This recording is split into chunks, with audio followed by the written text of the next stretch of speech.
ალო, ალო, დიახ, გამარჯობა. გამარჯობათ. ალექსანდრე დიახ. საფამაისურათებ დადებით? დიახ. ბატონო ზაზა, თბილისის საქალაქო სასამართლოდან გიკავშირდებით მოსამართლე ლელა ჭინჭარაულის თანაშემწე. დიახ. გავიგეთ ავად ბრძანდებით ხომ? დიახ.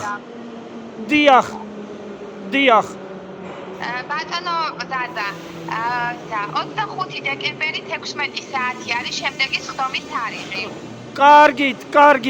თუ არ მობრძანდებით სასამართლოს გარეშე განიხილავს და მიიღებს დაუსწრებელ გადაწყვეტილებას. ტეკინის გამზირი 29-ში უნდა მობრძანდეთ. დარბაზი ნომერი 1. 25 დეკემბერი?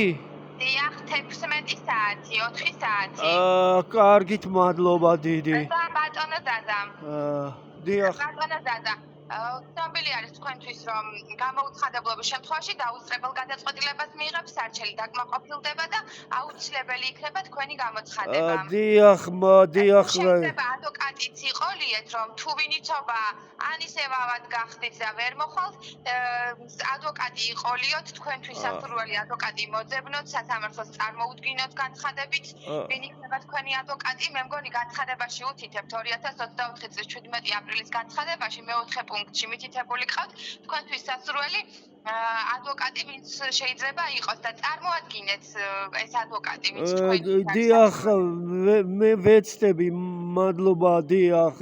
შეიძლება აღარ გადაგიდოთ მოსამართლემ, იმიტომ რომ ბევრჯერ გადაიდო უკვე ზედიზედ და აუცილებლად გაითვალისწინეთ და უნდა მობრძანდეთ აუცილებლად ბატონო ზაზა. დღეს აკმაყოფილებს თქვენ შუამდგომლობას და შედის თქვენს მდგომარეობაში, რომ ავად ბრძანდებით. უღრმესად მადლობა.